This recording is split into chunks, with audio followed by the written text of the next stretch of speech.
አንድ አምላክ በሚሆን በአብ በወልድ በመንፈስ ቅዱስ ስም በእውነት አምነን ጥር 19 ቀን የሚጸለይና የሚነበብ መጽሐፈ ስንክሳር ነው። በዚህች ዕለት የከበረ የአባ ዙሃር የአባ ባሱራ የእናታቸውም የኒራ ስጋቸው ተገኘ።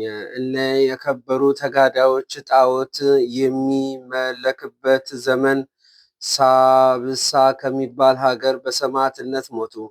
ስጋቸውም በሳብሳ አገር በቤተ ክርስቲያን ውስጥ የሚኖር ሆኖ ከንጹሐን ሰማዕታት ዘመን ከ947 ዓመት በኋላ የአፍራንጊ ሰራዊት ግብፅን ከበባት። የድምያጥንም ከተማ ወስደው በዚያ ንጉሥ ከእርሱ ጋር በዙሪያ ያሉ ታላላቅ ከተሞችን ያዙ።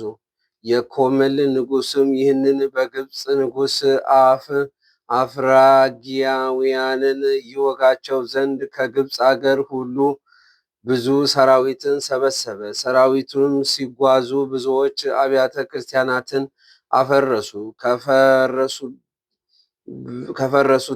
ካፈረሱትም ውስጥ አንዱ የእነዚህ ቅዱሳን ሰማዕታት ስጋቸው በውስጡ ያሉባትና ከሰራዊቱ አንዱ የቅዱሳንን ሰማዕታት ስጋ ያለበት ሳጥን ወሰደ። በውስጧም የሚደሰትበትን የዚህን ዓለም ገንዘብ እንደሚገኝ አስቦ በከፈተው ጊዜ ከዕንቁ የተከበረ ከቅዱሳን ስጋቸው አገኘ። ክብራቸውን ግን አላወቀም። ከቤተ ክርስቲያን ግድግዳ ላይ ስጋቸውን በትኖ ሳጥኑን ወስዶ ሸጠው።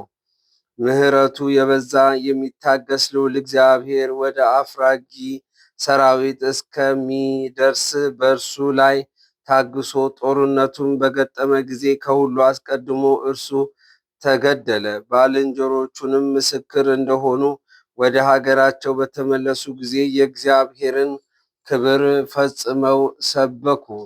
እንዲህም አሉ። እርሱ አስቀድሞ በሰይፍ ተመታ፣ ራሱንም ተቆረጠ፣ ጎኖቹንም ሰነጣጥቀው በክፉ አሟሟት ሞተ።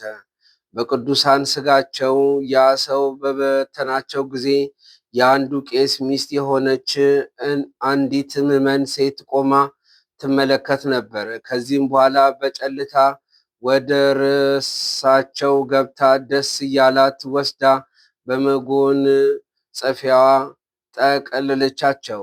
እስላሞችም ከመፍራት የተነሳ በቤተ ክርስቲያን ማዕዘን ውስጥ አኖረቻቸው።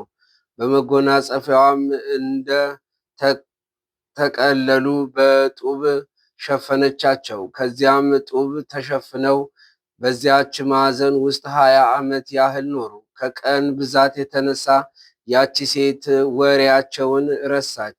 እግዚአብሔርም ለወገኖቹ ጥቅም ይገልጥላቸው ዘንድ በወደደ ጊዜ በዚያች ሴት ፊት ሌሎች ሰዎች አስተዋሳቸው።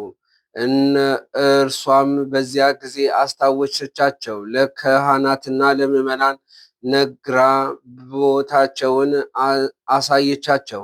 ካህናቱም ገብተው ስጋቸውን አነሱ። ያማረች ሳጥንም ሰርተው በውስጧ በከበረ አኖሯቸው። እንደ ዛሬቷ ዕለት በዓልን አደረጉላቸው። ሁል ጊዜ በዚህች ዕለት በዓልን ያደርጉላቸው ዘንድ ስማቸውን በየዕለቱ ግጻዌ መጽሐፍ እንዲጽፉ የአገሩ ኤጲስቆጶስ አባ ገብርኤል አዟልና።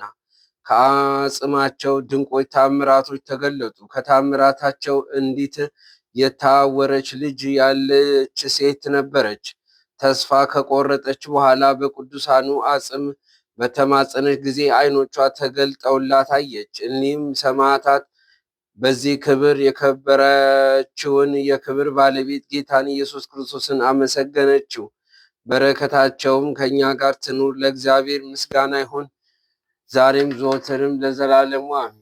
በዚህች ዕለት የበርስጢናና የአባ የፍቅርን እግዚ መታሰቢያቸው ነው። ልዩ በረከት ከእኛ ጋር ትኑር ለዘላለሙ። ለእግዚአብሔር ምስጋና ይሁን። የመላእክት አለቃ የቅዱስ ገብርኤል ጸሎቱና ልመናው በእኔ በኃጢአተኛው በገብረ ሥላሴ እንዲሁም በመላ ሕዝበ ክርስቲያን ላይ በጸሎት አግዘኝ ባሉቶችና ወንድሞቼ ሊሆኑ ለዘላለሙ አሜን።